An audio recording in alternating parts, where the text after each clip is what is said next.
Por la señal de la Santa Cruz de nuestros enemigos, líbranos, Señor Dios nuestro, en el nombre del Padre, del Hijo y del Espíritu Santo. Amén.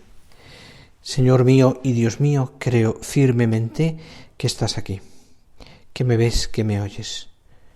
Te adoro con profunda reverencia. Te pido perdón de mis pecados y gracia para hacer con fruto este rato de oración. Madre mía Inmaculada, San José, mi Padre y Señor, Ángel de mi guarda, interceded por mí. Nos disponemos esta tarde, terminando ya nuestro retiro, a hacer nuestra oración última, la oración de la tarde, y hacerla también pensando un poquito con los temas muy parecidos a los que ya hasta aquí hemos ido tratando con el Señor.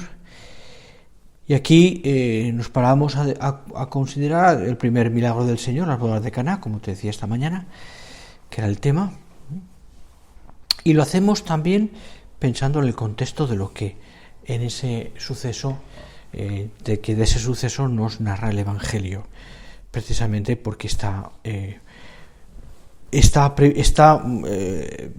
consignado este milagro por lo que supone del primer milagro del Señor, de cómo los discípulos que ya están con el Cristo, ya que también estaban en la boda con María, pues empiezan a creer a partir de entonces, cómo es la puerta, ¿no?, de la predicación del Señor, de la vida pública del Señor, puerta en el que el comienzo en el que le acompaña a su madre Santa María, ¿no?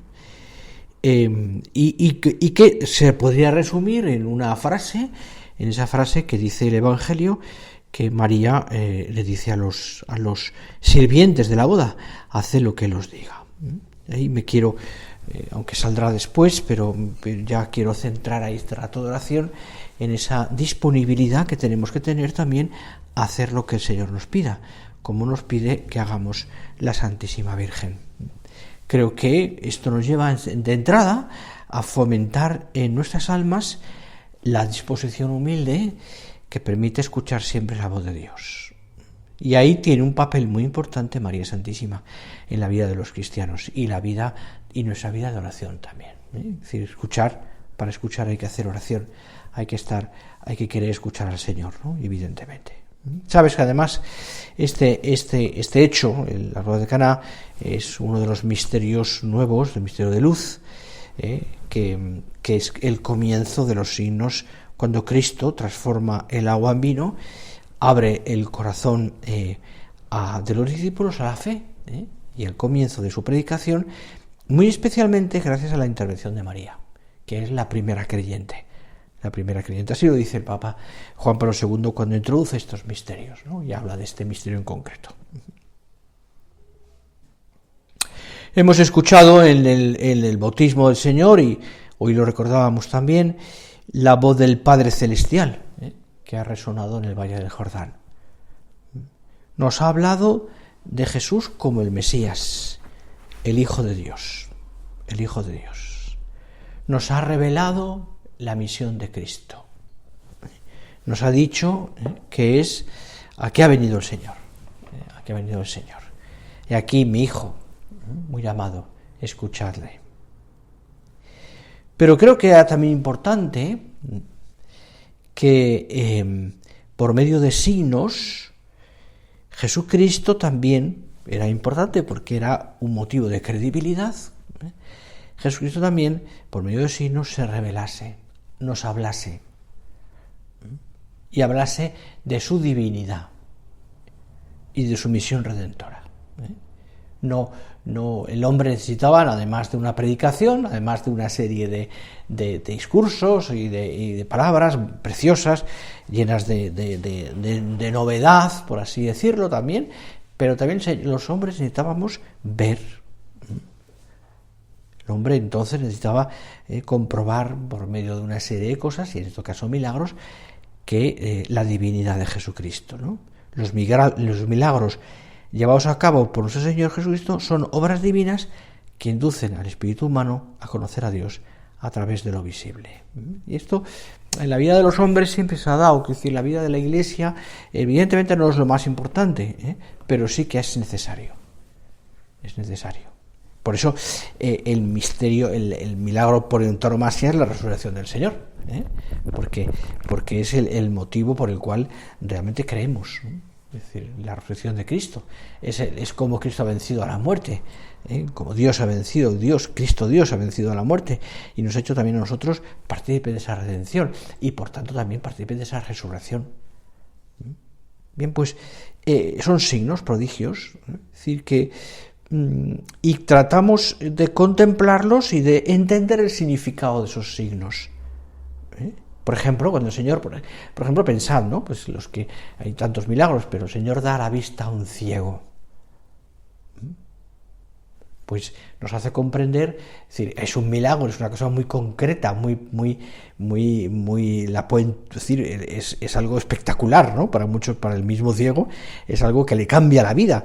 Pero nos está hablando el Señor de algo más importante que la vista humana, que Él es la luz del mundo. O cuando resucita a un muerto, como por ejemplo pues Lázaro, o aquel muchacho que sale el hijo de la viuda de Naín, pues nos lleva a contemplar, junto con, además de lo que el hecho concreto, que Él es la vida. Y es por tanto el que nos da la vida. O cuando multiplica los panes, en ese milagro, con narra San Juan, inmediatamente el Señor nos habla, aprovechando ese hecho concreto tan espectacular, no tan importante como la resurrección, pero sí muy llamativo, pues aprovecha el Señor para hablarnos del misterio de la Eucaristía, el pan como alimento. Bueno, pues así, en la vida nuestra el Señor nos da también esos momentos más especiales, donde notamos más la acción de Dios. Pero nos habla a través de eso. La conversión de una persona, el cambio, no sé, lo que sea. Cosas que tú has notado, donde has notado más directamente, se puede decir así, la mano de Dios. La mano de Dios. Y por tanto también no te puedes quedar, no nos podemos quedar simplemente en lo maravilloso que ha sido la acción de Dios ahí, sino qué me está diciendo el Señor a través de eso. Que confíe más en Él, que tenga más paz, o que tenga más fe, lo que sea. Bueno, pues el primer milagro, el milagro de las bodas de Caná, el Señor manifiesta su gloria y sus discípulos creyeron en Él, dice el Evangelio. Es decir, Él ya se revela.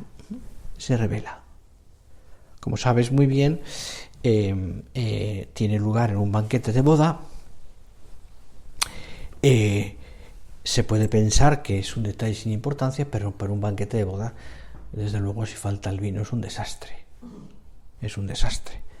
O si el vino es malo, pues es peor todavía, incluso. Es peor todavía, ¿no? Es decir, que es importante que el vino, y además, tenga una calidad, una cierta calidad, porque se saborea más, porque lo que supone, etcétera, ¿no? No es un detalle sin importancia, tiene importancia. Y, bueno, evidentemente, pues, nos viene a la cabeza inmediatamente, ¿no? Pues, por supuesto, la Eucaristía, ¿no? Pero en fin, no es el caso, ¿no?, que yo quería ahora, sino más bien nos viene a la cabeza, es decir, Dios está presente en un banquete, nos está presente también, de alguna manera nos está recordando también que el reino de los cielos es el banquete al que nos está invitando el Señor. Es como semejante a un rey que celebró las bodas de sus hijos, envió a sus siervos a llamar a los invitados al banquete, y dice, bienaventurados los llamados al banquete de las bodas del Cordero, dice el Apocalipsis. Es una invitación donde está Dios y donde está la Virgen, una invitación también a nosotros a participar de ese don, de ese regalo que es el banquete del cielo. Son signos símbolos que nos hablan de algo más importante, no solamente el milagro en sí mismo, ¿no? Hay un signo del banquete, también, por supuesto, que de alguna manera se puede ver el sacrificio de la Eucaristía, porque en el sentido más que del vino y eso, yo creo que más bien porque la Eucaristía es un anticipo del cielo. y el cielo es el gran banquete. El gran banquete. En Caná de Galilea, Cristo ha cambiado el agua en vino. Y vamos a considerar poco digno de fe que haya cambiado, dice un autor, el vino en su sangre. Claro, fijaros qué bonito, porque es una cosa tan humana, que Dios nos enseña a través de estas cosas a santificar lo más humano, ¿no? Lo más humano. A hacerlo, a convertirlo en algo que nos acerca a Dios. Dios santifica las realidades humanas. Eso lo tenemos muy claro en la obra, ¿no? Es decir, lo tenemos muy claro porque vivimos de eso, ¿no? Dios eleva la naturaleza humana y la acerca a sí mismo. Se puede decir incluso que la hace divina. Dios bendice la alegría humana, la alegría de una boda. Dios alegra el corazón del hombre también, como el vino alegra el corazón del hombre, ¿no? Pues la sangre de Cristo lo alegra, lo purifica, lo santifica, lo colma del lleno del gozo del Espíritu Santo. Bueno, por eso era tan importante. Fijaros, pero claro, toda la Sagrada Escritura tiene una interpretación, evidentemente. La exégesis es un estudio de la Sagrada Escritura que no nos habla solamente de los hechos en sí mismos, sino de la interpretación que se da, el sentido de todo aquello, ¿no? Entonces, claro, que me digan que la Escritura diga no tienen vino, le dice la Virgen al Señor, es algo tremendo, ¿no? Porque significa, bueno, ¿qué va a pasar aquí? Van a perder la alegría del momento, no van a poder disfrutar de lo que están viviendo, ¿no?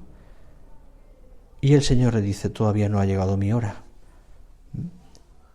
La hora de la pasión, de la resurrección, la hora de la sangre en la cruz, la hora de alcanzarnos la vida.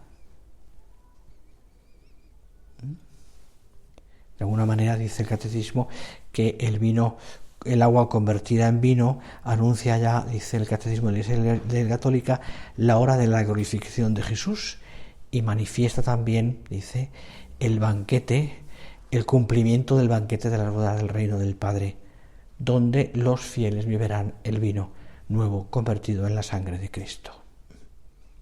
Bueno, María está allí. Fijaos que pocas veces aparece, ¿no?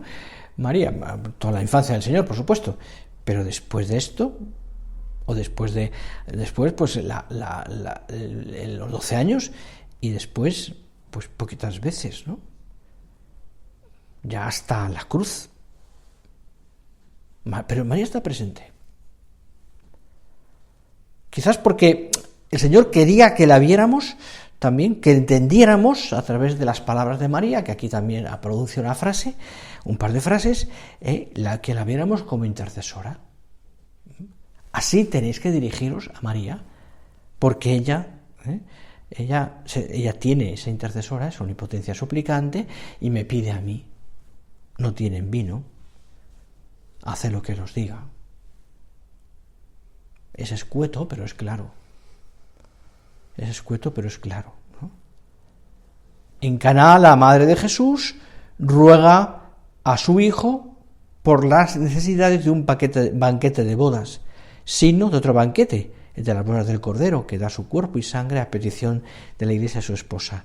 Y en la hora de la nueva alianza, al pie de la cruz, María es escuchada como la mujer, la nueva Eva, la verdadera madre de los que viven. Es decir, es importante, ¿no? Porque de aquí he sacado toda la teología mariana, también tiene mucho que ver, saca de aquí muchas consecuencias también, La mariología saca de aquí consecuencias, cómo María intercede, cómo María está presente en las cosas de los hombres, cómo María después aparece también al comienzo de la vida de la Iglesia, una palabra solo, personal con María, la Virgen, la Madre de Dios, la Madre de Jesús, aparece, pero ¿qué aparece como mediadora? Mediadora.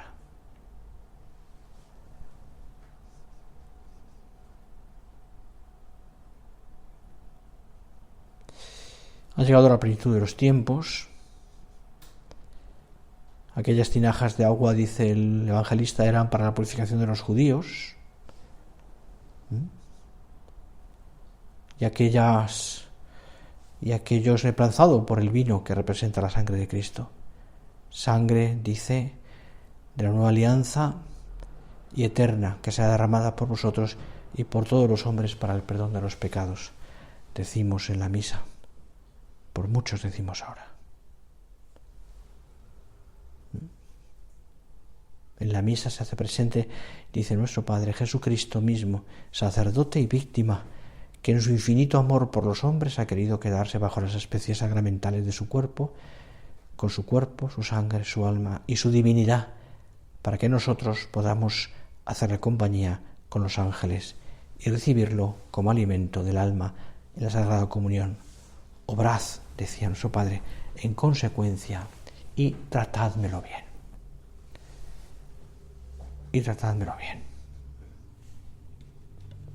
Hay todo un aspecto también que es también pues como el Señor bendice con esta presencia el matrimonio, evidentemente, evidentemente, el valor divino del matrimonio.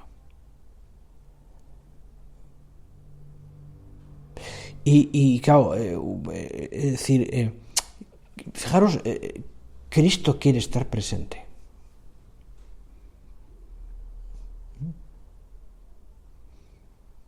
Cristo quiere estar presente.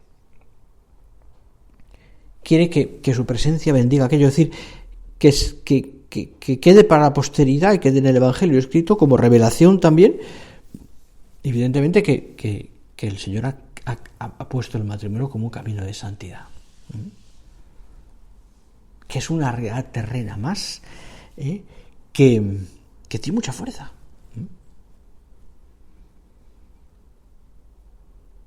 Es verdad que el pecado había de alguna manera pues oscurecido, ¿no? La belleza de este sacramento. Bueno, no era todavía sacramento hasta Cristo. Es verdad que el egoísmo del corazón del hombre, la sensualidad lo había pues se había llevado hasta que la ley judía incluso aceptó cosas que no eran aceptables, ¿no? Pues varias mujeres, por ejemplo, ¿no? Pues, pero antes no era así, dice el Señor, le dice, ¿no? Cuando le preguntan la ley de Moisés, pues Moisés permitió que sí, pero antes no era así. Al principio no era así. Es muy bonito porque hay un texto precioso en la ceremonia del ritual del matrimonio, de los matrimonios, que es lo que se llama la bendición nupcial, ¿no? Que se dice, ¿no? Que se hace más que se dice, se pronuncia, se proclama, ¿no? Después del Padre Nuestro, aparece solamente en ese momento, y es una bendición muy larga, patriarcal, que el sacerdote que es testigo de aquella boda, porque no es ministros son los contrayentes, pues bendice a la mujer y al hombre con una bendición patriarcal, donde dice una cosa muy bonita, dice, claro, es el único exacto, el matrimonio está por encima incluso de Cristo, en el sentido de que no nace con Cristo. El matrimonio es desde siempre, desde que el hombre es hombre, incluso su fuerza no la perdió, ni mucho menos ni con el diluvio, dice ahí, ni con nada. Es decir, es verdad que Cristo luego lo convierte en sacramento. Su presencia en las bodas de Caná hace que aquello esté bendecido. Bueno, pero esto que es muy importante explicarlo también en la labor que tenemos también con nuestras hermanas y con las supernumerarias y cooperadoras, y decir, la grandeza de lo que están viviendo. Es decir, aparte toda la teología matrimonial y todo está, la moral y la dogmática en el sentido de eso como sacramento está muy desarrollada y se ha trabajado mucho, se ha estudiado mucho, ¿no? Evidentemente, pero todo, si lees a nuestro Padre, te das cuenta, ¿no? Pues el valor que o sea, cómo descubre cosas que paciente como si no descubiertas, me atrevo a decir, no es que no estuvieran descubiertas, sino que les da su plena sentido, ¿no? Es decir, sobre todo por el sentido de matrimonio, familia como lugar de santidad, camino de santidad.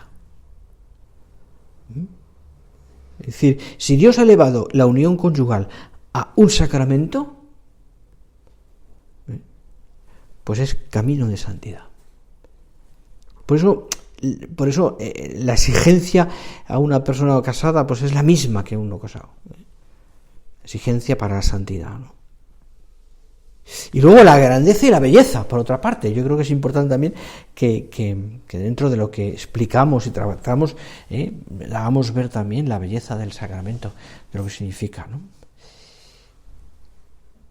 Hay que pedir mucho por la familia, ¿no? Sabemos muy bien, estamos muy empeñados en ello, pero tenemos que pedir mucho por la familia, ¿no?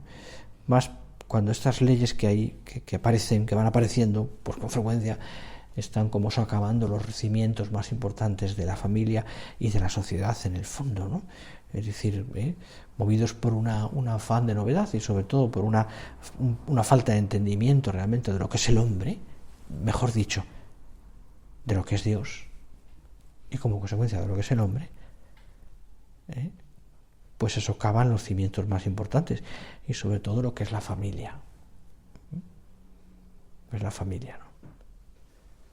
Sí, hay que pedir mucho y hay que explicarlo y hay que recordarlo y hay que formarse en ese sentido también, ¿no? Seguimos con el milagro. Jesús acepta la invitación, está en la boda, está con todos, y cuando pasa aquello, pues que seguramente se enteraron pocos, porque es el maestresala el que se da cuenta que aquel vino es distinto, que no contaba con ese vino y que era mejor que los demás, y entonces pocos más se enteraron. Seguramente el apuro que iban a pasar aquellos dos novios, ya marido y mujer, pues pasa desapercibido, porque aquí no ha pasado nada, Es más, lo sorprendente es que el vino es mejor todavía, ¿no? Es decir, ¿a qué me refiero con esto? Fijaros qué bonito es pensar como Dios en nuestra vida también, tantas cosas buenas que nos hace, tantos dones que nos da, tantas gracias que nos da, nos pueden pasar desapercibidas. Es la naturalidad es como la firma de las empresas divinas. El Señor está ahí, y lo decíamos esta mañana, está siempre con nosotros, pero a veces pasa desapercibido y nos da unas gracias a las que nos hemos acostumbrado, maravillosas, que pasan desapercibidos, las consideramos normales, y sin embargo está ahí el Señor. Claro, ¿cuál es la consecuencia de este milagro? Que aquellos discípulos creen en Él.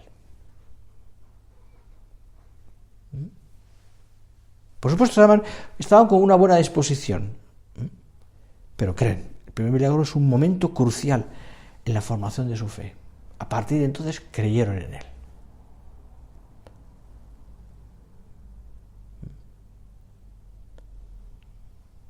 En otros sitios, ¿te acuerdas? Nazaret, cuando va, no hace muchos milagros por su incredulidad. Es que el Señor no hace milagros para que obligar a creer, ¿no? Porque la fe es un acto libre. Y no hay milagro que pueda hacer creer a quien no quiere creer.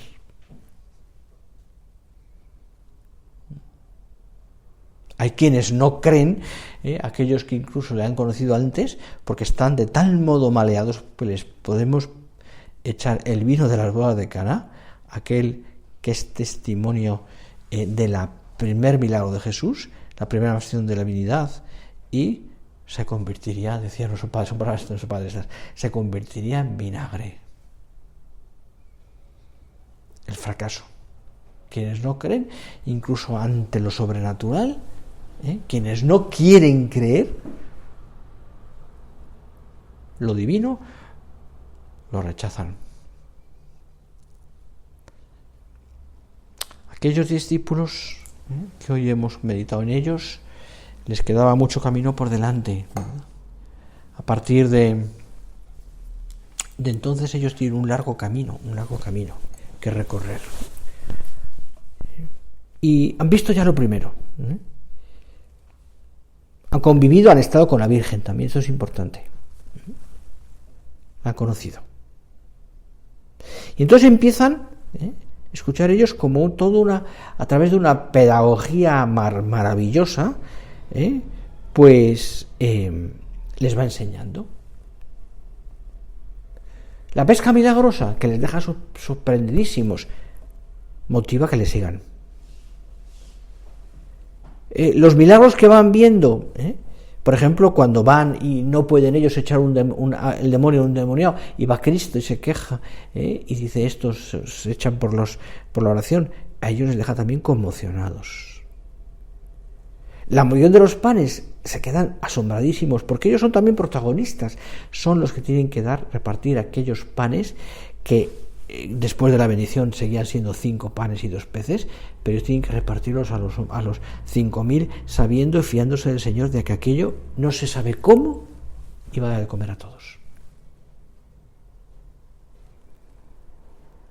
Claro, todo eso va como alimentando la fe de aquellos primeros apóstoles, hasta que llega un momento en que Pedro, iluminado por el Señor, le dice, tú eres el Cristo, el Hijo de Dios vivo.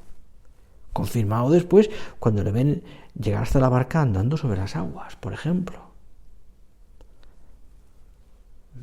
Les parece terrorífico, gritan de miedo, pero lo ven.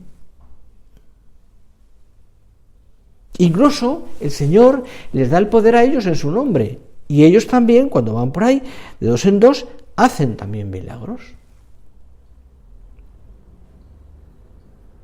Pues fijaros, a pesar de eso, de ese reconocimiento de la divinidad, de ese ser testigos de los milagros, incluso uno de ellos le traiciona. Y la gran mayoría le abandona. Porque no son suficientes los milagros. Porque los milagros son pruebas de la fe, por supuesto, de credibilidad, pero no son suficientes. Lo importante es el corazón de cada persona. Y hemos podido ver nosotros, de hecho hemos visto grandes cosas en la vida nuestra y acostumbrarnos, ¿verdad? Y no darme cuenta, Señor, de que tú estás conmigo.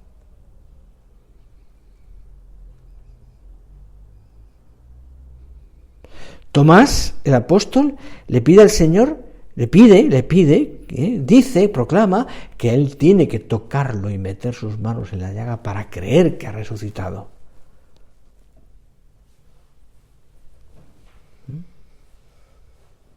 Claro, se queda impactado cuando ve a Cristo a la semana siguiente y escucha la voz del Señor que dice, Tomás, bienaventurados los que sin haber visto han creído. Los apóstoles son testigos de todo esto. Y también tú y yo. En el fondo, no hacen falta los milagros. Ya ha habido milagros. No necesito milagros, dice nuestro Padre. Me sobra con los que hay en la Escritura. En cambio, me dice, me hace falta tu cumplimiento del deber, tu correspondencia a la gracia. Tu correspondencia a la gracia. Yo creo que eso es también tan importante, tan importante. Al fin y al cabo, el milagro más importante es que nosotros vayamos al cielo y nuestra conversión personal, evidentemente. Eso es lo más importante.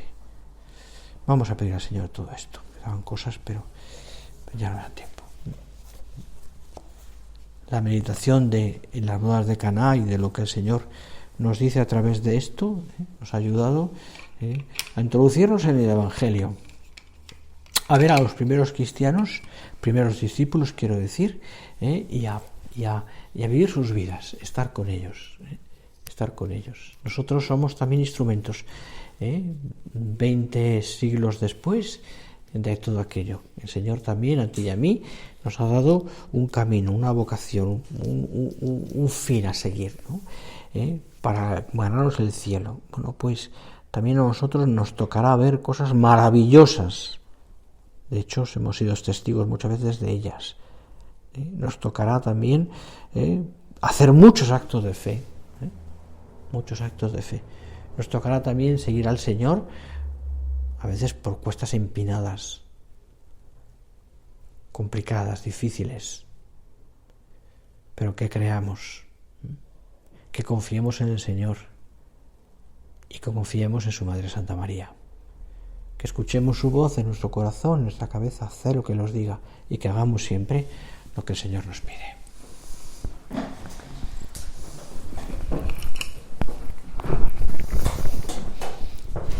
Te doy gracias, Dios mío, por los buenos propósitos, afectos e inspiraciones que me has comunicado en esta meditación. Te pido ayuda para ponerlos por obra, Madre mía Inmaculada. San José, mi Padre y Señor, Ángel de mi guarda, interceded por mí.